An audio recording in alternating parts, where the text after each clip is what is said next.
Hey everybody, we often get asked, can I drink coffee while I'm intermittent fasting? So we decided to put coffee to the test. And we spent 2 different days testing our blood glucose and ketones after consuming no coffee, we just sat here, and drinking 16 ounces of coffee, and we are going to bring you those results in this video. Right. Now, so obviously coffee does not have any calories, so it does not break a caloric fast. However... Right. If you follow us, you know we've tested a lot of different things.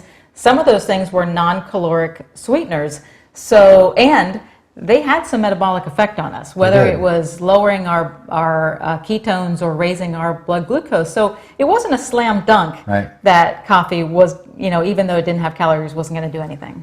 We were hoping it wouldn't do anything. Oh my gosh, that would be disastrous. But, So here's what we did. We took 2 different days and tested no coffee, then tested 16 ounces of black coffee. Actually, we used half calf coffee, which the 16 ounces we estimate is 100 milligrams of caffeine. Right. We took a baseline study on both of those days, meaning at 0 minutes, we tested our blood glucose and ketones to see where we were that morning starting, and then we tested again at 30 minutes, 60 minutes, and 120 minutes. Yep, 2 hours of fun. Absolutely. So here is what we found. Let's go ahead and start with my glucose with no coffee compared to my glucose with coffee. Okay, so your glucose with no coffee, you started at 75 that morning, you went to 70, stayed at 70, you went up to 81. That's... all in all, that's an 11-point swing, but that's fairly insignificant. Mm-hmm. It really is. With coffee, you started at 74, went to 77, went down to 66, back to 74. So again, a little bit of movement in there, but when you take into account the possible error of just the testing itself, pretty insignificant. Right. So we didn't exercise, we didn't have any supplements, we didn't do anything else. And so it was really, we didn't control every variable, but there was really not that much difference in my glucose. That's also why testing days suck, because you can't do anything during those 2 hours. Okay. That's throwing that out there. Let's take a look at what happened to your glucose when you drank no coffee compared to when you drank coffee. Okay. So my no coffee day started at 101. Went to 100, went to 103, went to 99. So I had a 4-point range that I stayed in there. So it did really absolutely nothing, which is, you would expect it not to do anything. Right. It's nothing. So when I had coffee, I started at 107, went to 111, down to 92, and down to 78. So that's a 29-point difference. That's pretty significant. It was pretty significant. Yeah. Yeah. And I often start, you've watched this before, I often start the mornings a little higher on the glucose readings and a little lower in the ketones. But that's, to drop it like that, that's substantial. Yeah, and we've talked about the dawn effect with you before. We have a video on that that may explain having a high glucose in the morning. But yeah, that was interesting. So if anything from that, we can say that coffee did nothing to my glucose, but for you, it may have given you a little bit of an edge. Yeah, I get to have coffee and you don't now. No, I don't think that's what that means. Okay. So now let's take a look at what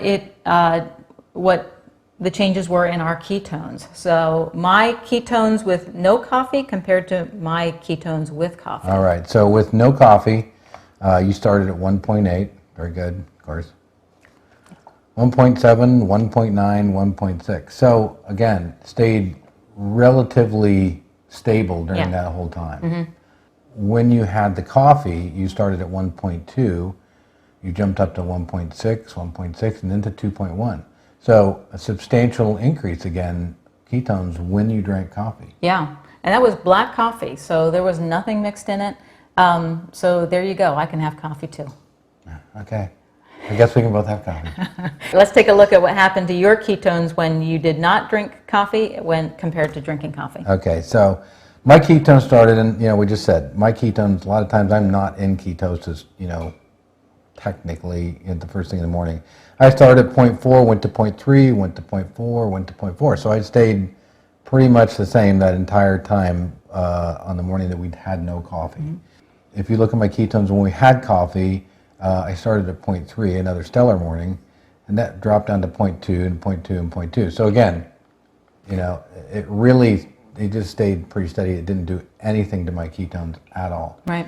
Yeah. So, but again, you know, here we go. It's like I had a better glucose result, and you had a better ketone result. Well, but both of those things improved with coffee. So, kind of a bottom line. Can you have coffee during an intermittent fast? Well, we don't see any reason why not to. And if anything, there is a possibility that it might help you. It lowered Keith's blood glucose. It raised my ketones. Yeah. So there you go. We're going to keep drinking it. We're going to keep drinking coffee with intermittent fasting, and you might want to do your own tests, but as far as we're concerned, coffee's got the thumbs up. Thumbs up. Hey, thanks so much for watching. Please subscribe to our channel. We do a lot of these tests, and we're happy to bring them to you, but we would love for you to subscribe so that you're there to watch them.